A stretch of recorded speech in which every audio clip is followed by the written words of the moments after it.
when you have a character, they have two separate character definitions that are going to determine the role they play.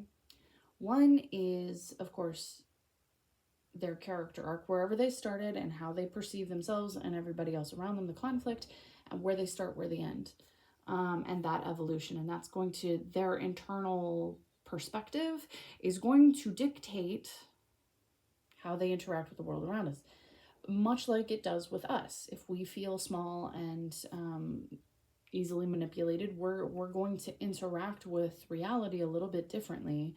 Sometimes that will turn into aggression and being a little too over the top and in people's face to prove that we're not small. Sometimes it's to be cowed and to just like be easily duped because that's where we belong. So it's a very real, very human experience, the character arc, and how their internal monologues dictate their behavior throughout the whole conflict of the story.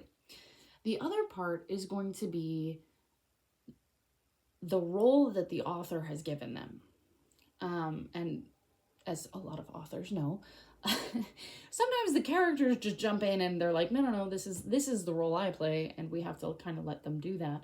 But we've built the context of the world and the story that we're going to tell, and then we put this character in there. And within this context offers the outside feedback that is going to start shifting the internal monologue, the character arc of your character.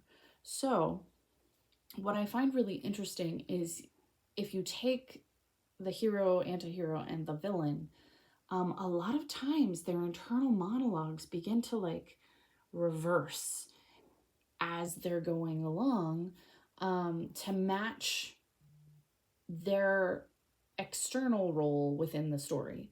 So one of the easiest examples here is the hero. When you have a fantasy novel or a superhero novel or whatever, when you have a story, even honestly, even like a romance or something like that, a lot of times the hero, the person that the author has designated, this is my hero, they're going to be right in here, and the story is created to shape them into that hero. Oftentimes, they don't start off thinking that they are the perfect hero. They might think that this person should be the hero for all of these reasons. And they have to kind of overcome that, or they have to shift their perspective in order to get to the point where they can save the world because they have a certain skill set or a certain blood in their veins or whatever. And I think that's really relatable for all of us, because I think all of us have a very too close of a insight to ourselves in a lot of ways, and sometimes we can see our mistakes and our flaws a little too harshly, and thus we stop being the hero of our own story, and we just kind of like, I'll be the sidekick. And I will say this as somebody who for 15 years, literally 2 other people defined herself as the sidekick. But what's interesting to me right now, I'm rewatching White Collar. I realized a couple weeks ago that I had never seen the last season in consecutive order, which was stunning to me. So I was like, well, we should probably fix this. So I did, and it was incredible. And then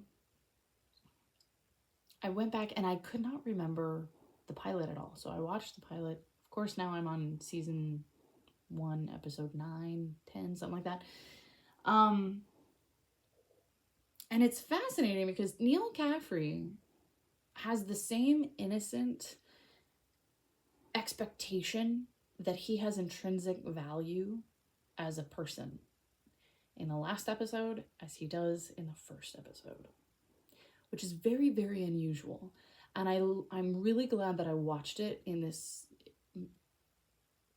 Ouroboros kind of way, starting at the end and going to the beginning and letting that feed in.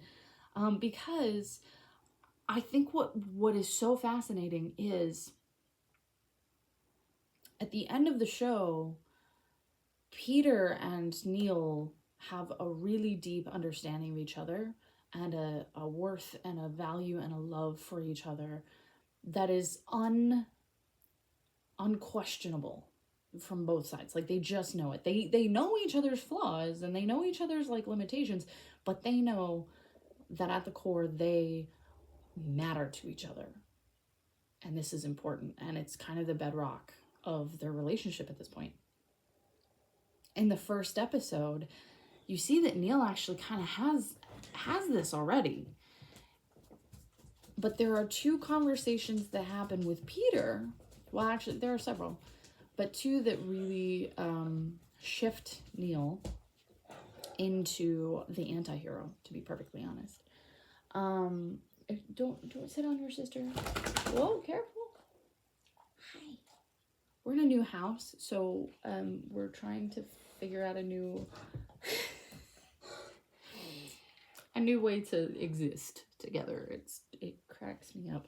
Anyway, so Neal comes into the season, the show, and he's like, Peter, you caught me, but that's okay because, you like me and I'm valuable and this is great. And here's a problem I have. And Peter goes, no. You are a convict. You're a felon. And this is the reality of the situation. And no, I'm not going to help you with that. And that's the first blow. That's the first contextual tightening of Neal Caffrey's internal monologue. And I find that fascinating because it is literally the moral context that he 100% agrees with, supports. It's like, yep, this is Peter, this is who he is. Suddenly puts a noose around him and goes, you can't go any further than this. And because he's now working in the FBI as a confidential informant, everybody around him is like, but you're a criminal, but you're a criminal, but you're a criminal, but you're a criminal. We can't trust you. Oh, don't forget, he's a criminal. And so his self-concept begins to shrink. And his perspective of everybody else begins to shift because he's on the outside. And he's trapped. There's nowhere for him to go. There's nobody around for him to be himself and be valuable except as a con man and as a bad guy. And Peter reinforces this multiple times. And I find this really interesting because it is the alchemy of storytelling. The outside context will shape the inner monologue. And what's beautiful about this, and one of the things that I find so powerful about stories, whether they are visual media, audio, whether it's a book, whatever, is it reflects our inner lives. Because I feel like a lot of us come into this world having an innocence that, for whatever reason and however it's done, gets a little bit chipped away.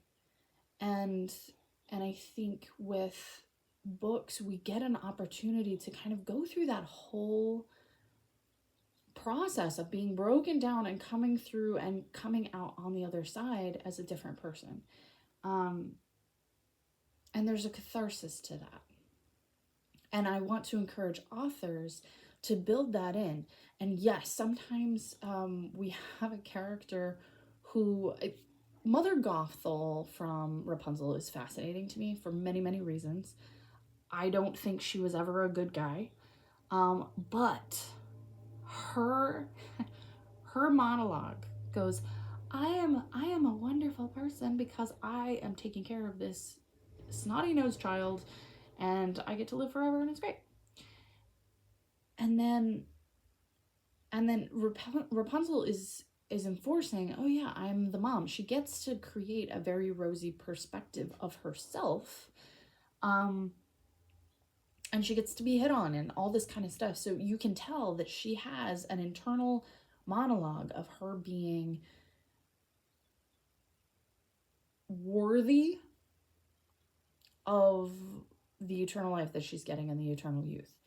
Um, it's very specific. And then the point where she actually says the line, you want me to be the bad guy? Okay, fine, I'll be the bad guy. And earlier she says, oh, now I'm the bad guy. And that's 100% manipulative, and she doesn't believe it. She's just cueing Rapunzel to be a nicer context so that her internal monologue doesn't get rubbed up against. Does that make sense? So, but then when Rapunzel suddenly goes, hey, no, and she changes her interaction and conflict with Mother Gothel's internal monologue, then immediately, like, there's no hiding this anymore. And so Mother Gothel's like, okay, I can do this. Sweet. And you see a whole new level of brutality and in her, you know? And she's okay with that. She's okay with that. So it goes both ways, and it goes every other direction as well. But that's how an internal monologue dictates, and how it interacts with your conflict, how it dictates what your character is actually doing. So 2 things. 1, for us, just because we're people, authors, readers, whatever, what's your internal monologue? And what are the narratives that are coming in on the outside? Because not all of them are going to be correct. And that's fine if you can identify them and identify where the difference is. Likewise, authors, as you're writing these stories, make sure you know what your character's internal monologue is going to be at a certain point, because that can add so many more interesting layers to a story that they suddenly do something that doesn't make sense, but it does make sense if you actually know what they're thinking. But if you just have them act in a certain way to fulfill the role that you have put them in, that's going to fall apart really quickly. But if you let them act in a way that suits their internal monologue and how everything around them is kind of rubbing up against that, then suddenly you have a more interesting, layered story, because it's a lot more human, and it will reach a lot more people, and it will touch a lot more people, because we'll be able to go, oh yeah, I've had those days. One of the things I find fascinating is Ron Weasley and his arc through all of the books as Harry grows more popular and Ron has more desires as an individual, and how he responds to these things. And sometimes it's just like out of nowhere. And she writes teenage boys really well. Teenagers really well. But I think one of the reasons why these characters, as much as we love Ron, he is not awesome a lot of times, but it makes sense. And you see why he's a jerk most of the time when you understand that the internal monologue is his best friend is the chosen one, and he will never, ever, ever, ever live up to the chosen one. And I think that's really, really interesting, because it plays with, you can see the points where Ron's higher nature comes out, his actual role within the context comes out. And it's true, because he is Harry's best friend. He has a long context of, this is my bud, we're in it together. But he also has moments where his inner like desire to be the chosen one and be the captain and be the cool guy wins out, and he doesn't want to be the sidekick. And that just creates a really true conflict within these characters and within this story that layers this entire story that's already very complex.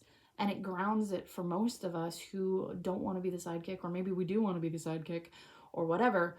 And it gives us a psychological journey to go through and catharsis as we find our intrinsic worth and value and walk into our story as who we are. So keep writing, keep reading, and I will see you here again soon.